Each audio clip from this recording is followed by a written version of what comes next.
से निकली विकास की लखनऊ में मेरठ की क्रांति, बुंदेलखंड की झांसी, प्रयागराज का संगम, आगरा का ताज। अब होगी यूपी के हर गांव की बात, हर शहर की बात। मेरा यूपी, मेरी शान। देखिए नेटवर्क 10 पर यूपी लाइव।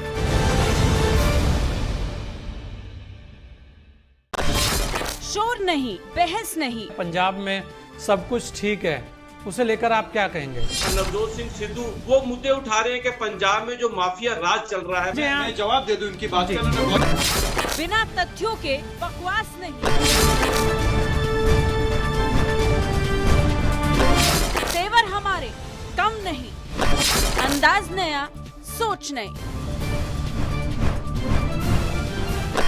देखिए बदलते भारत की तस्वीर नेटवर्क 10 के साथ।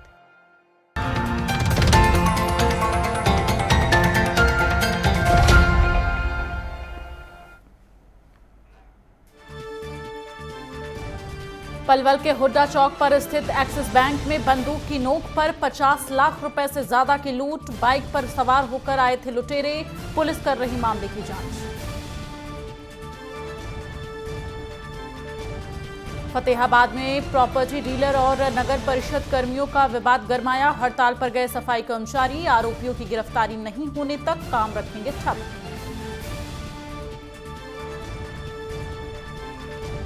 दिल्ली एनसीआर में बारिश का दौर जारी। कई इलाकों में जलभराव की समस्या। बारिश के बाद जाम में फंसी गाड़ियां। जम्मू कश्मीर के पुलवामा में लश्कर कमांडर अयाज समेत 3 आतंकी ढेर। कुलगाम में आईईडी से विस्फोट करने की साजिश नाकाम।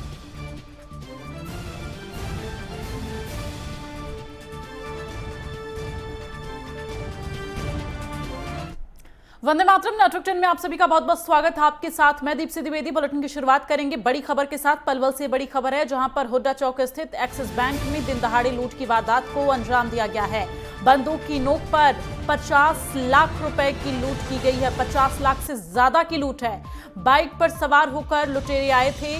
सूचना मिलते ही मौके पर पुलिस कप्तान दीपक गहलावत और पहुंचे हुए हैं, जिसके बाद से मामले की जांच की जा रही है। फिलहाल पलवल से ये दिल दहला देने वाली खबर सामने आई है, जहां पर दिन दहाड़े लूट की वारदात को अंजाम दिया गया है। 50 लाख रुपए से ज्यादा की लूट है और एक्सक्लूसिव तस्वीरें भी आपको बैंक की दिखा रहे हैं, जहां पर लूट की वारदात को अंजाम दिया गया है। बाइक पर सवार होकर लुटेरे आए थे और लूट की वारदात को अंजाम देकर बेहद ही सतर्कता से निकल गए और ऐसे में पुलिस अब मामले की जांच में जुटी हुई है। हुड्डा चौक स्थित एक्सिस बैंक में दिन दहाड़े लूट की घटना को अंजाम दिया गया है।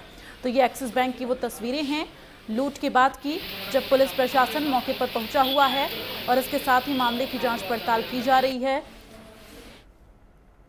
तो आपको बता दें, हुड्डा चौक स्थित एक्सिस बैंक में ये दिन दहाड़े लूट की वारदात को अंजाम दिया गया। एक्सक्लूसिव तस्वीरें आपको उस बैंक की दिखा रहे हैं, जहां पर 50 लाख रुपए से ज्यादा की लूट की गई है और इसके साथ ही सूचना मिलते ही पुलिस कप्तान मौके पर पहुंचे हुए हैं और इसके साथ ही अब मामले में जांच जो है की जा रही। सीसीटीवी खंगाले जा रहे हैं। तस्वीरें आप देख सकते हैं कि सीसीटीवी यहां पर खंगाले जा रहे हैं। सीसीटीवी की मदद से जानने की कोशिश की जा रही है कि वो लुटेरे कौन थे।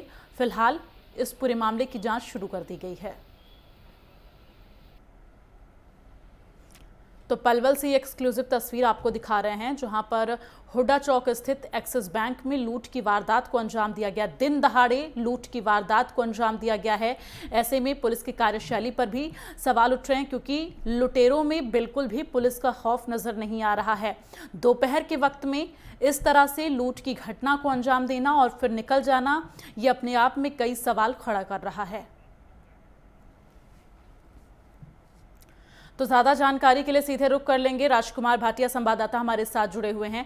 राजकुमार, जिस तरह से यहाँ पर दिन दहाड़े लूट की घटना को अंजाम दिया गया है, पुलिस की कार्यशैली भी सवालों के घेरे में आ रही है, लेकिन सबसे बड़ी बात कि 50 लाख से ज्यादा की लूट को अंजाम दिया गया और आरोपी मौके से फरार भी हो गए। जी दीप्ति जी, इसमें मुख्य बात देखने वाली ये है कि विधायक के निवास से चंद कदमों की दूरी पर ये बैंक स्थित है और पिछले 1 हफ्ते में करीब 5 लूट की वारदातों को अंजाम दिया गया। फिलहाल भी अगर हम बात करें तो 3 नकाबपोश बदमाश बाइकों पर सवार होकर बैंक के अंदर आते हैं और 2 थैलों में, इन्होंने 2 बैग में करीब 75 लाख रुपए की रकम लेके वो फरार हो जाए। उन्होंने बैंक कर्मियों को बंधक बनाया और उसके बाद लूट की वारदात को अंजाम देते हुए सरेआम यहाँ से फरार हो गए। हालांकि पुलिस टीमें इसमें जुटी हुई हैं बदमाशों को ढूंढने के लिए, सीसीटीवी फुटेज की पूरी कोशिश की जा रही है, लेकिन फिलहाल बदमाशों का कोई सुराग नहीं लग पाया। लुटेरे थे, इसके बारे में क्या जानकारी है? ये 3 लुटेरे बाइक सवार थे जो सरेआम इस वारदात को अंजाम देके यहाँ से निकलने में कामयाब रहे। शहर थाना क्षेत्र है, इससे पहले करीब 5 लूट इस तरह की हो चुकी। अभी पुलिस किस तरह से कार्रवाई इस पूरे मामले में कर रही है, क्योंकि बहुत बड़ा मामला है, दिन दहाड़े 75 लाख रुपए लूटकर और आरोपी फरार हो गए। जी, पुलिस की टीमें जुट गई हैं, खुद पुलिस कप्तान, डीएसपी सब मौके पर आए। सीसीटीवी फुटेज को देखने के बाद कोशिश की जा रही है कि उनके चेहरे पहचानने की या बाइक नंबर लेने की। हालांकि फिलहाल ऐसा कोई मुख्य सुराग इन्हें नहीं मिल पाया। पुलिस कप्तान दीपक गहलावत के निर्देश पर कई टीमें इसमें जुटी हुई हैं। राजकुमार, बैंक मैनेजर से बात हो पाई है क्या आपकी? उनका क्या कुछ कहना है इस पूरे मामले को लेकर? बैंक मैनेजर फिलहाल इस बात पर भी रोशनी नहीं डाल पा रहे कि कितनी रकम थी। फिलहाल उनका ये कहना है कि करीब 75 लाख रुपए यहाँ 2 बैगों में भरकर बदमाश ले गए। अलमारी से भी कैश लिया गया बदमाशों द्वारा और कैश काउंटर से भी रकम ले ली गई। चलिए, अपनी नजर बना के रखिएगा राजकुमार, तमाम अपडेट आपसे लेते रहेंगे। फिलहाल के लिए धन्यवाद। तो यहाँ पर बदमाश लूट कांड को अंजाम देकर और फरार हो गए हैं। करीब आकलन जो है वो 75 लाख रुपए बताया जा रहा है। फिलहाल बुलेटिन में आगे बढ़ते हुए बात करेंगे। जननायक जनता पार्टी के राष्ट्रीय अध्यक्ष डॉक्टर अजय चौटाला ने किसान आंदोलन पर प्रतिक्रिया देते हुए कहा है कि किसानों को कदम बढ़ाते हुए बातचीत का माध्यम अपनाना चाहिए, किसानों को शांतिपूर्वक प्रदर्शन करना चाहिए। उन्होंने कहा कि किसी भी समस्या का समाधान बातचीत के दौर से होता है, किसानों को भी 2 कदम आगे बढ़कर बातचीत करनी चाहिए। सरकार बातचीत के लिए तैयार है। सिरसा में हरियाणा विधानसभा के डिप्टी स्पीकर रणबीर सिंह गंगवा की गाड़ी पर किसानों द्वारा हमला करने की घटना की उन्होंने निंदा की है। तो अजय चौटाला ने 2 टूक में कहा है कि तीनों कृषि कानूनों को किसी भी हालत में रद्द नहीं किया जाएगा। किसानों की मांग के अनुसार तीनों कृषि कानूनों में संशोधन करने की संभावना हो सकती है। गतिरोध कोई भी है वो बातचीत के जरिए ही हल होता है। कोई भी समस्या का समाधान बातचीत के जरिए होगा। अब सड़क पे बैठ के विरोध करने से, कहीं गैर प्रजातांत्रिक तरीके से किसी को पत्थर मारने से, लाठी मारने से तो कोई समस्या का हल नहीं होता। बातचीत करें। सरकार बातचीत के लिए बार बार कह रही है कि हम तैयार हैं, जाकर करें। ये इस बात के लिए वाजिद है कि कानून वापस ले, तो कानून वापस नहीं हुआ करते, अमेंडमेंट होती है। हरियाणा में विकास और पंचायत विभाग की अधिसूचना के अनुसार आरक्षण प्रक्रिया पूरी कर ली गई है, जिसमें आपको बता दें गोहाना, मुडलाना और कथूरा खंड के लिए वार्डों की आरक्षण प्रक्रिया ड्रॉ के जरिए करवाई गई और इस बार सरकार ने पंचायत चुनाव में महिलाओं के लिए 50% हिस्सेदारी सुरक्षित की है। सिविल रोड स्थित गोहाना खंड के बीपीडीओ कार्यालय के सभागार में एसडीएम प्रदीप कुमार की देखरेख में ड्रॉ किया गया और ड्रॉ की प्रक्रिया में क्षेत्र के चुनाव लड़ने के इच्छुक लोग शामिल हुए। अधिकारियों ने सरकार की गाइडलाइन को ध्यान में रखते हुए ड्रॉ करवाया और इस दौरान उन्होंने आपत्ति और सुझाव भी आमंत्रित किए, जिन्हें सरकार के सामने रखा जाएगा। गैर अनुसूचित जाति की हमारे गोहाना सब डिवीजन में 3 खंड हैं, इसमें गोहाना, मुंडलाना और कथूरा ब्लॉक शामिल है। गोहाना में कुल 24 पंचायत समिति के जो वार्ड हैं, इनका आरक्षण प्रक्रिया पूरी की जा चुकी है। मुंडलाना में कुल 22 वार्ड है, उसकी प्रक्रिया हमने पूरी कर ली है और खंड कथूरा में 15 पंचायत समिति के वार्ड हैं, उसकी प्रक्रिया भी उपमंडल अधिकारी नागरिक यानी एसडीएम साहब द्वारा की अध्यक्षता में वो प्रक्रिया हमने पूरी कर ली। देश के साथ साथ हरियाणा में भी कोरोना की दूसरी लहर कमजोर पड़ती हुई नजर आ रही है, जिसके चलते हरियाणा शिक्षा विभाग ने 16 जुलाई से 9वीं से 12वीं तक और 23 जुलाई से 6ठी से 8वीं तक के लिए स्कूलों को खोलने का फैसला लिया है, जिसको लेकर शिक्षा निदेशालय ने सभी जिला शिक्षा अधिकारियों की वर्चुअल मीटिंग ली है और स्कूलों को खोलने को लेकर जरूरी दिशा निर्देश जारी किए गए हैं। अंबाला जिला शिक्षा अधिकारी ने बताया कि प्रत्येक कक्षा में 50% की क्षमता के साथ छात्रों को बुलाया जाएगा और प्रत्येक बच्चों को अपने माता पिता की मंजूरी पत्र लाना यहाँ पर बेहद जरूरी होगा। साथ ही स्कूल खोले जाने को लेकर खंड शिक्षा अधिकारी और स्कूल के प्रधानाचार्यों को दिशा निर्देश जारी कर दिए गए हैं। इसके अलावा स्कूलों को थर्मल स्क्रीनिंग, सैनिटाइजर और साबुन समेत अन्य चीजों के लिए फंड भी जारी कर दिया गया। कक्षा 9 से 12 के जो स्कूल हैं वो 16 जुलाई से, और इसी प्रकार कक्षा 6 से 8 ये 23 जुलाई से खुलने जा रहे हैं। और जो भी SOP हैं, कोविड-19 का जो प्रोटोकॉल है वो पूरी तरह से पालन किया जाएगा। ये सारी इंस्ट्रक्शन हमने हर BOs को दे दिया, और इसके रिगार्डिंग हमारी एक डायरेक्टर एलिमेंट्री, डायरेक्टर सेकेंडरी के साथ VC हुई है। जो भी आवश्यक दिशा निर्देश थे वो सभी को BOs को भी दे दिए हैं, और सभी स्कूल तक वो दिशा निर्देश पहुँचा दिए हैं। में पुन्हाना प्राचीन शिव मंदिर में बीजेपी मंडल अध्यक्ष खिलोनी राम की अध्यक्षता में स्वास्थ्य विभाग की टीम के सहयोग से वैक्सीनेशन शिविर का आयोजन किया गया।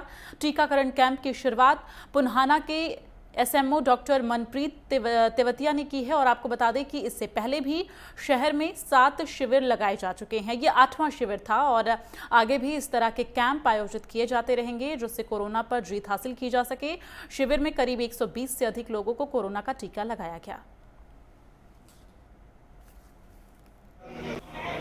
पुन्हाना में जो ये वैक्सीनेशन कैंप लगाया गया है, मैं आपकी जानकारी के लिए बता दूं, ये पुन्हाना में हमारे भारतीय जनता पार्टी के माध्यम से 8वां वैक्सीनेशन कैंप है। अब तक हम लगभग 2000 से ऊपर लोगों के वैक्सीन हम लगवा चुके हैं, और आज सभी कार्यकर्ताओं के सहयोग से यहाँ भी वैक्सीनेशन कैंप का आयोजन किया जा रहा है, जिसमें स्वास्थ्य विभाग की टीम भी विशेष सहयोग हमारा कर रही है। मंदिर है कौन सा है, धर्मशाला के पास, वो मंदिर पे हमने कैंप ऑर्गेनाइज किया है। ऐसा कुछ नहीं, हमने इतने दिन से काम को काफ़ी समय से हम लोग पूरे डिस्ट्रिक्ट में हम काफ़ी टाइम से वैक्सीनेशन करा रहे हैं, हमने भी कराया है, लेकिन अब तक इससे संबंधित ऐसा कोई वो नहीं है। तो खाली भ्रम है, लोगों को अफवाह है, ऐसा कुछ नहीं है, इससे कोई नुकसान नहीं है। मैंने खुद ने भी लगाया है, हमने सबसे पहले, इसलिए हमारे पूरे स्टाफ ने लगवाया था, तो किसी को कोई अक्सर सुर्खियों में रहने वाली अंबाला की सेंट्रल जेल एक बार फिर से सुर्खियों में आ गई है। दरअसल आपको बता दें, इस बार जो मामला अंबाला की सेंट्रल जेल से सामने आया है, उसने जेल में ड्यूटी पर तैनात जेल अधिकारियों की सुरक्षा पर सवाल खड़े कर दिए हैं। अंबाला की सेंट्रल जेल में बंद एक बंदी ने जेल DSP पर हमला कर उसकी वर्दी फाड़ने की कोशिश की है। कैदी को DSP जेल कोर्ट में पेशी पर ले जाने के लिए पहुंचे तो बंदी ने DSP पर हमला कर दिया, और इस मामले में बंदी के खिलाफ FIR दर्ज कर पुलिस आगामी कार्रवाई में जुट गई है। ये कवि बिंट जो है कैदी, आज मोहाली का जो रहने वाला है, ये जेल में है 2019 से। आज इसकी अंबाला कोर्ट में पेशी पर ले जाना था इसको। जैसे गार्ड गई तो इसने जाने से इनकार किया। वहाँ पर अपना संजय बांगड़ दिया गया, जीत दिया गया, उन्हें सुपरडेंट जो वो पुलिस अधीक्षक है, उन्हें प्रयास करा को समझाने का, लेकिन ये अकड़ गया। अकड़ने के बाद इसने उन पर धमकी वगैरह दी, हाथ तक उठाने का प्रयास किया, तो इस पर FIR लॉन्च कर दी गई। फतेहाबाद में प्रॉपर्टी डीलर और नगर परिषद कर्मियों के बीच विवाद हो गया, जिसके बाद से नगर परिषद सफाई कर्मचारी हड़ताल पर चले गए हैं और शहर में सफाई व्यवस्था बिगड़ गई है। दरअसल 2 दिन से शहर में सफाई नहीं हुई है, जिसके चलते शहर में जगह जगह गंदगी का ढेर लगा हुआ है, और कर्मचारियों का कहना है कि जब तक आरोपियों की गिरफ्तारी नहीं हो जाती है वो काम इसी तरह से ठप रखेंगे। आपको बता दें कि नगर परिषद में कथित भ्रष्टाचार के मुद्दे पर विवाद हो गया था।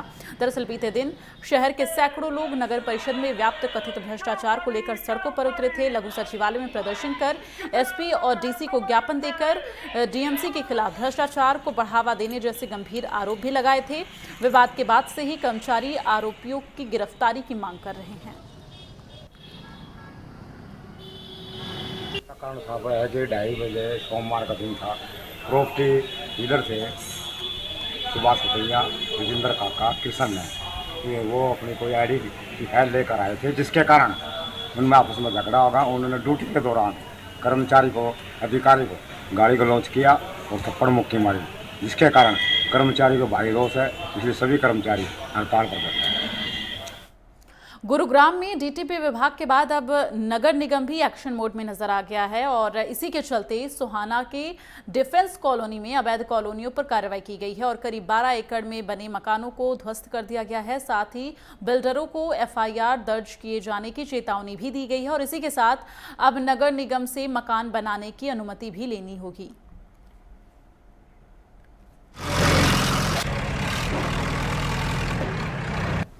विभाग के बाद अब गुरुग्राम नगर निगम भी एक्शन में आ गया है। लगातार बिल्डर जिस तरह से अवैध रूप से कॉलोनी और अवैध रूप से प्लाट काट रहे थे, उन पर अब कार्रवाई की जा रही है। पहले डीटीपी विभाग जिस तरह से तोड़फोड़ कर रहा था, अब गुरुग्राम नगर निगम एक्शन में दिखाई दे रहा है। आप देख सकते हैं हमारे पीछे सोहना के मोहन नगर में यहाँ पर तोड़फोड़ की जा रही है। जिस तरह अवैध रूप से मकान बनाए जा रहे थे, अवैध रूप से कॉलोनियाँ काटी जा रही थी, सभी पर कार्रवाई की जा रही है और नगर निगम अपना पीला पंजा चलाते हुए यहाँ पर तोड़फोड़ करते हुए दिखाई दे रहे हैं। जिस तरह आप देख सकते हैं भारी पुलिस बल के साथ यहाँ पर नगर निगम पहुंचा है और जो भी अवैध रूप से यहाँ पर जो मकान बनाए गए थे, जो भी प्लॉट काटे गए थे और जो भी दुकानें बनाई गई थी, सभी पर कार्रवाई की जा रही है और तोड़फोड़ की जा रही है। यहाँ पर आप देख सकते हैं किस तरह गुरुग्राम नगर निगम अपना पीला पंजा चलाते हुए नजर आ रहे हैं।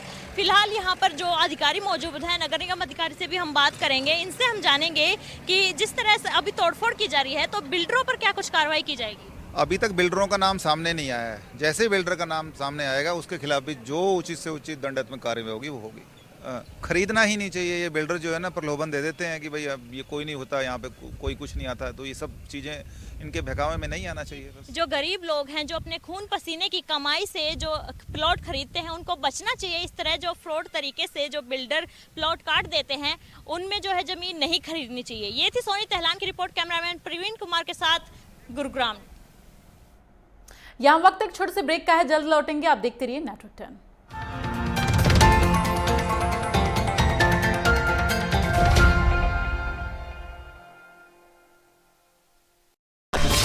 शोर नहीं, बहस नहीं। पंजाब में सब कुछ ठीक है, उसे लेकर आप क्या कहेंगे? नवजोत सिंह सिद्धू वो मुद्दे उठा रहे हैं कि पंजाब में जो माफिया राज चल रहा है। मैं जवाब दे दूं इनकी बात का। बिना तथ्यों के बकवास नहीं।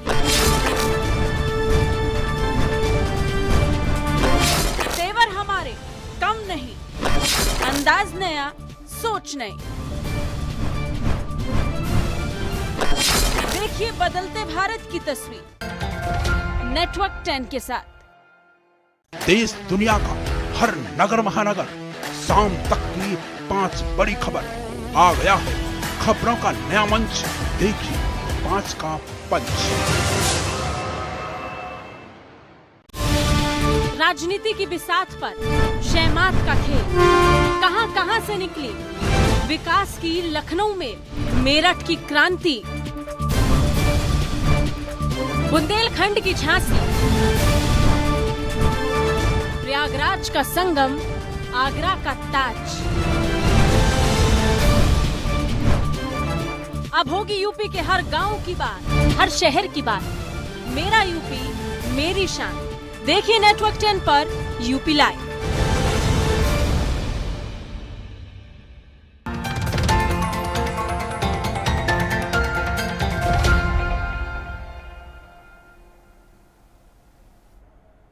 ब्रेक के बाद बुलेटिन में आगे बढ़ते हुए बात करेंगे। गुरुग्राम में क्राइम ब्रांच की टीम के साथ बदमाशों के साथ मुठभेड़ हुई है और मुठभेड़ के दौरान एक पुलिसकर्मी के हाथ में गोली लगी है और 3 पुलिसकर्मी घायल हो गए हैं। साथ ही 2 बदमाशों को भी गोली लगी हुई है। दोनों को गिरफ्तार कर लिया गया है। आपको बता दें कि मुठभेड़ घाटा गांव के पास हुई है और बताया जा रहा है कि सभी बदमाशों पर हत्या और लूट के कई मामले दर्ज हैं। आज सुबह हमारे क्राइम टीम सेक्टर 39 को सब इंस्पेक्टर राजकुमार के नेतृत्व में काम करते हुए ये सूचना मिली कि जो मई महीने में सदर थाने के इलाके में इस्लामपुर में एक पीजी संचालक की गोली मार के हत्या की गई थी। उसके जो इनामी बदमाश हैं उसमें जो शामिल हैं जोंटू और मनीष, दोनों गुड़गांव में घूम रहे हैं और उनको अगर हम नाकाबंदी करें तो वो काबू आ सकते हैं। जिसकी इन्फॉर्मेशन स्टिक होने पे उन्होंने नाकाबंदी की और उस नाकाबंदी पे जब ही वो उनको रोकने का प्रयास किया तो उन्होंने पुलिस के ऊपर मोटरसाइकिल चढ़ाने की कोशिश की, जिस पे वो सवार थे और पुलिस पे फायर कर दिया। झज्जर के गांव में हरियाणा पुलिस के एक जवान की करंट लगने से मौत हो गई। हादसे के पीछे के कारणों का पता नहीं चल सका है, लेकिन परिजनों का कहना है कि घर में काम करने के दौरान यह हादसा हुआ है। हालांकि घटना के बाद पुलिस मौके पर पहुंच गई है और मामले की जांच की जा रही है।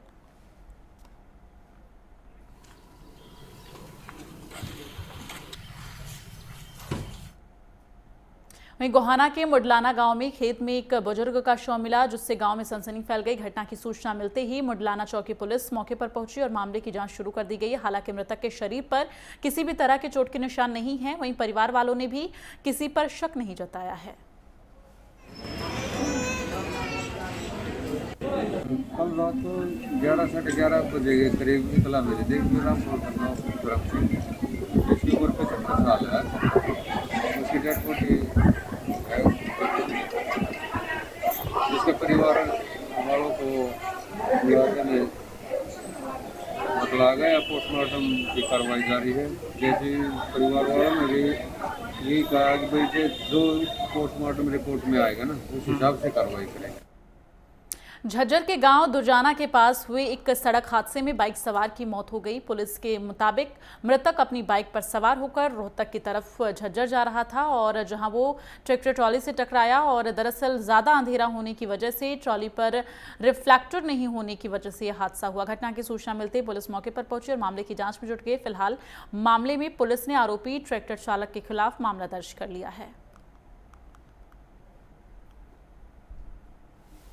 रोहतक झज्जर रोड पे बिरदाना मोड़ के पास में कोई ट्रैक्टर खड़ा हुआ था, ट्रैक्टर ट्रॉली के साथ खड़ा हुआ था। हाँ जी, हाँ जी। बगैर इंडिकेटर बगैर सारा कुछ। हाँ जी। सड़क पे खड़ा होने के कारण पीछे से बाइक उसके अंदर लगी है, जिसमें एक्सीडेंट के कारण मौत हो गई। आगे बढ़ते हुए आपको बता दें, पंजाब से बिहार जाने वाली निजी बसों का इन दिनों जमकर आतंक देखने को मिल रहा है।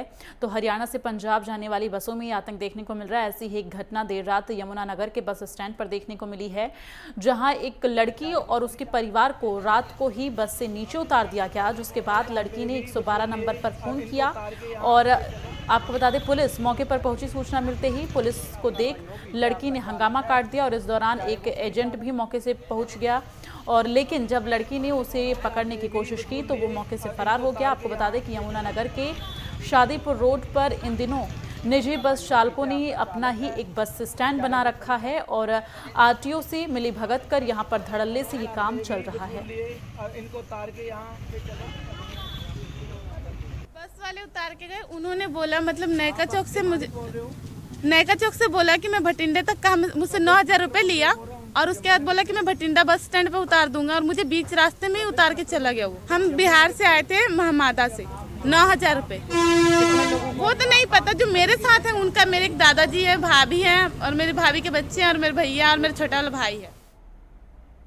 कई दिनों से पड़ रही भीषण गर्मी से लोगों में हाहाकार मचा हुआ था। आखिरकार मौसम में आए बदलाव से लोगों ने कुछ राहत की सांस ली है और मानसून की पहली बारिश ने लोगों को गर्मी से राहत दिलाई है। कल रात से रुक रुक कर हो रही बरसात ने भीषण गर्मी से राहत दिलाई है और साथ ही ये बरसात खेतों के लिए बहुत ज़रूरी थी, क्योंकि धान की फसल की बुआई का समय है और बरसात का पानी धान की फसल की बिजाई के लिए अच्छा रहता है। मेरा नाम बलजिंदर सिंह है, मैं अम्बाला से हूँ जी। आज जो बारिश हुई है जी, बहुत अच्छी बारिश हुई है जी। ये सबके लिए राहत की बारिश है जी और इससे मौसम सुहावना हो गया है और ये हमारे खेतों और खलिहानों के लिए बढ़िया है जी। इससे हमारे देश की ना प्रगति होगी जी। अब भारतीय डाक विभाग छोटे बड़े व्यापारियों के लिए निर्यात केंद्र खोलने जा रहा है। इससे एक्सपोर्ट के काम में बढ़ावा मिलेगा और व्यापारी दूसरे देशों में आसानी से अपना सामान बेच सकेंगे। और इतना ही नहीं, डाक विभाग के इस कदम के बाद से व्यापारियों को कस्टम क्लियरेंस के लिए दिल्ली कस्टम विभाग के चक्कर नहीं काटने पड़ेंगे। और डाक विभाग के अधिकारी ने बताया कि अगले महीने से डाकघर निर्यात केंद्र शुरू होने जा रहा है। हरियाणा के 22 जिलों में केंद्र खोले जाएंगे, जिनमें से 10 में से प्रक्रिया शुरू हो चुकी है और इसके साथ ही पिकअप की भी सुविधा दी जाएगी। सुविधा का लाभ उठाने के लिए कंपनी या संबंधित व्यक्ति को पोस्टल डिपार्टमेंट के साथ एग्रीमेंट साइन करना होगा और इसके साथ ही केवाईसी और जीएसटी की जानकारी देकर इस सुविधा का लाभ उठा सकते हैं। हालांकि फर्म के पास एक्सपोर्ट लाइसेंस भी होना चाहिए। ये 22 केंद्रों को चयनित किया जाएगा जिन पर इस सुविधा का लाभ मिल सकेगा। ये जो सुविधा है, मेन कंपनीज जो भी मेन कस्टमर है, जिसका जो बाहर सामान जाता है, उस सामान को सुविधाजनक भेजने के लिए पिकअप फैसिलिटी, पैकिंग फैसिलिटी विभाग प्रोवाइड करेगा। इसके लिए कस्टमर को जो है अपना केवाईसी प्लस विभाग के साथ करार करना पड़ेगा, एग्रीमेंट करना पड़ेगा। बहादुरगढ़ के बस स्टैंड पर सफाई के दौरान सफाई कर्मचारियों को एक भ्रूण मिला, जिसके बाद से बस स्टैंड इंचार्ज ने पुलिस को इसकी सूचना दी। सूचना मिलने पर पुलिस मौके पर पहुंची और जांच शुरू कर दी है। भ्रूण किसने और कब डाला, इस बात की जांच के लिए पुलिस आसपास की गर्भवती महिलाओं और अस्पताल का डाटा खंगालने में जुटी है।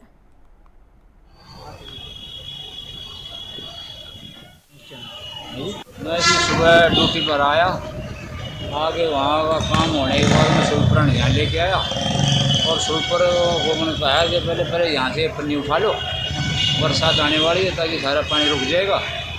तो जो यहाँ सुपर अंदर घुसाया, वहाँ से सुपर ने बताया कि ये कोई भ्रूण पड़ा है। उसके बाद हमने पुलिस के पास फोन किया। वहीं सिरसा के गांव पंजुआना में पुलिस नाके पर तैनात पुलिसकर्मी का वाहन चालक से रिश्वत लेने का मामला सामने आया है। पुलिसकर्मी का रिश्वत लेते हुए वीडियो जो है वो वायरल हो रहा है। बताया जा रहा है कि मामला 15 अप्रैल 2021 का है। पीड़ित व्यक्ति ने इस संबंध में डीआईजी, आईजी, पुलिस अधीक्षक और सीएम विंडो पर भी शिकायत दी थी और इसके साथ ही 3 महीने का समय बीतने के बाद भी कोई कार्रवाई नहीं हो पाई। आरोपी पुलिसकर्मी अब उसके घर आकर समझौते का दबाव बना रहा है और उसने इस मामले में न्याय की गुहार लगाई है, जिसके बाद पीड़ित ने रिश्वत लेते हुए पुलिसकर्मी का वीडियो भी वायरल कर दिया। यातायात थाना प्रभारी बहादुर सिंह ने कहा कि मामले में जांच कर रिपोर्ट पुलिस अधीक्षक को भेज दी है और इस मामले में आगामी कार्रवाई पुलिस अधीक्षक करेंगे। ये 15/4/2021 का वीडियो है।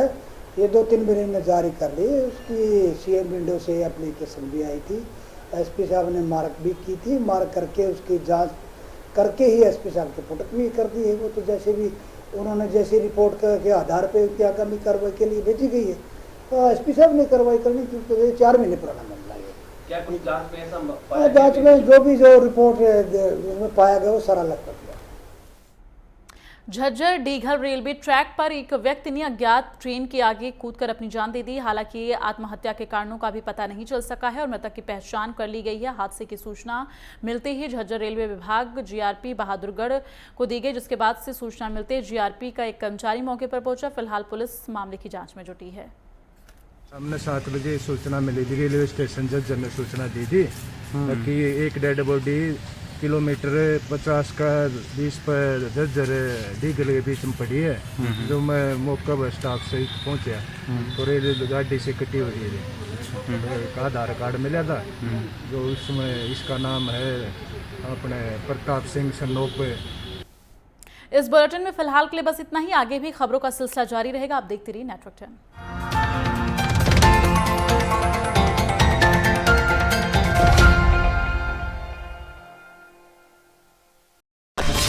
शोर नहीं, बहस नहीं। पंजाब में सब कुछ ठीक है, उसे लेकर आप क्या कहेंगे? नवजोत सिंह सिद्धू वो मुद्दे उठा रहे हैं कि पंजाब में जो माफिया राज चल रहा है। मैं जवाब दे दूं इनकी बात का।